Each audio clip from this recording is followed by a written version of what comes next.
And welcome to Sherial's Network Live here, where we bring you tips, ideas, and strategies on taking your business to many levels beyond where it is today, perhaps. And today we are interviewing Verner Dixon. How are you? I'm doing great, and hello, everybody. Awesome to have you back.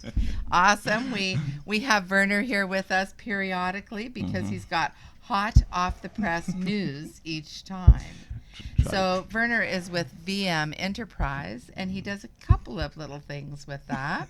That's Big a things. nice way to say that. Yes. All right. Big things, big things. And so Verner, tell us what's going on.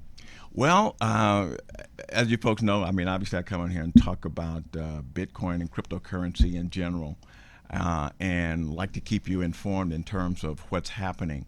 And I guess the most prominent thing that just happened was that we had another split. And when I said we had, and because I'm involved in it, Yes, we had of course. another split.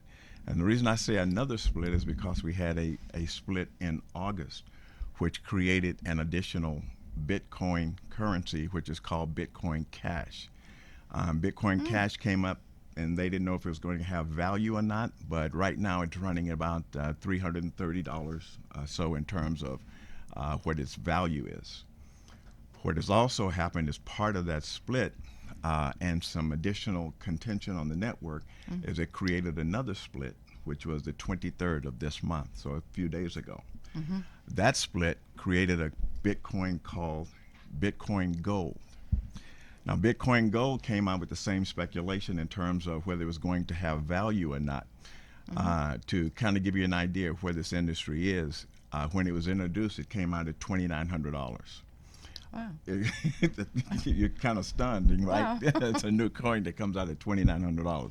But that was a little crazy, obviously, and so it just settled back down. It dropped about 69% of that value, and it settled in at about $137. So it still has some value.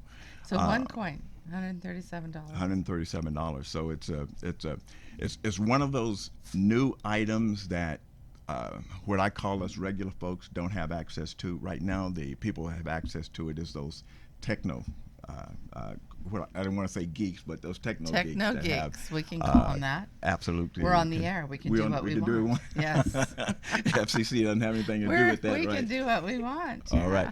Well, and the issue is that there's another hard fork coming up on the 16th of November as well. They're anticipating the name of that coin to be Bitcoin Silver. And the reason for these different coins is because of them trying to make Bitcoin a more efficient coin offering or a more efficient currency. And so these changes are moving in that direction. Some of the directions are positive. Some part of it is a little bit negative. But there's controversy a little up and down in the network. But the network or Bitcoin and the people who are involved, being who we are, understand that the value in cryptocurrency or Bitcoin in general is going to continue to go up because it's been over $6,000 since I've been on the show last. Oh, really? It's up to 6,000. It's right now. When I got just before I got in the car to come over, it was $57.93. Wow. So how do these changes that you're talking about? How does that affect like the average person? The average person, it doesn't affect them, other than the fact that when they see the coins drop because of the controversy, average people panic. But those who are involved in the system know that their thing is going to change. All that does is if you've got coins, as an example, in a wallet, for instance, when Bitcoin split the first time and Bitcoin Cash came up, they gave you an equal amount of value in the equal amount of number of coins in your wallet as well. So if you have Bitcoin, you end up with Bitcoin Cash automatically. I see. And so they're hoping the same thing, or at least they're indicating that the same thing will happen again with Bitcoin Gold once things settle down and the applications and some of the exchanges get updated. So you'll get equal value.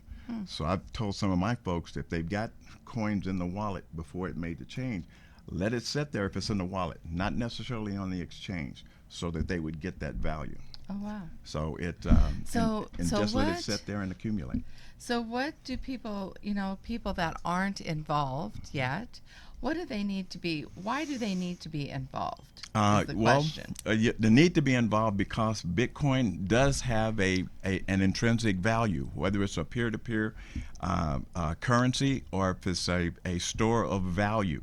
Because if you just buy Bitcoin and hold it, you can realize the gains of Bitcoin as it increases automatically. But also there's opportunities to do trading in Bitcoin, arbitrage, do mining in Bitcoin to increase your value that way.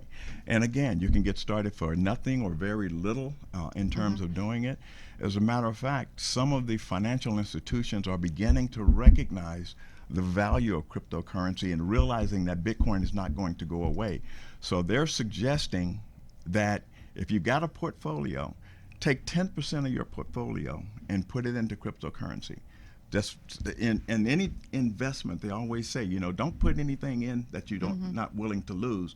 But depending on the programs that you're getting in, they're still suggesting get involved on some level. So it's a valuable So you're asset. talking about, if I'm dealing with a financial planner, they're going to tell me to put 10% into Bitcoin. That's what they're beginning to say now. Yes, slowly coming around and So understanding. isn't that quite a big deal? Yes, it is a very big deal. When the financial institutions start leaning in that direction, not only is the blockchain valuable, but the currency in terms of Bitcoin is valuable for those two reasons, because of the intrinsic value of peer-to-peer currency and also the value, the fact that it's a limited commodity and it's only 21 million of them, and over half of those have already been mined. They're already available and out in the market. Okay. So now locally here or out of town, if people want to get in touch with you, how do they do it? They can do it one of two ways. They can call me on my cell phone. That's 702-580-9397. And also you can reach me on my website.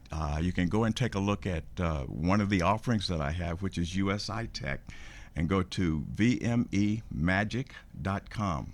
That's Verner Dixon, 702-580-9397, and vmemagic.com. You can get to it either way. Awesome. All right. And are you still doing local meetings? Absolutely. Just had a local meeting last night. And as a matter of fact, we have a training, 7-hour training session coming up this weekend at the on Paradise. My mind just went. There's been so many things going on. But anyway, you can give me a call. And I can get you involved in the training. Why would I come to the training? What would I be learning? Because you'll learn mindset. You'll get a presentation on the USI Tech. We'll be talking about why to invest in cryptocurrency. We'll be talking about strategies in terms of how to get started, how to grow your portfolio, and how to approach your friends, relatives, or whomever in terms of growing your business if that's what you decide to do as well. So do you kind of need to know something about all of this financial stuff to get it to be involved in this? No, you don't have to know a thing about finance or cryptocurrency or anything to get involved. So, your 80-year-old grandma, she could call you and invest $500 and create or leave a legacy to her grandchildren. Absolutely. Probably by then it's her great-grandchildren. And then some. Yes. Because I do have older individuals who've retired and they've heard about it, but they're afraid of it because of everything that they hear in terms of the dark web and the fraud and all of those things, and so until they understand it. But I've got folks who have come to me, sat down, we walked through a little process, they put their toe into the water with a few $100s, and they see the value, and then they start adding more to it. Awesome. So it's a phenomenal opportunity to get involved in, and I would suggest at least give me a call anyway. All right, absolutely, and your number will be on the screen here as well. And so, as always, Verner, it's a pleasure to have you here in the studio and on the show. Well, thank you very much. Thank you so much, and thank you for tuning in and listening to us. And we'll see you next time. Sherial's Network Live.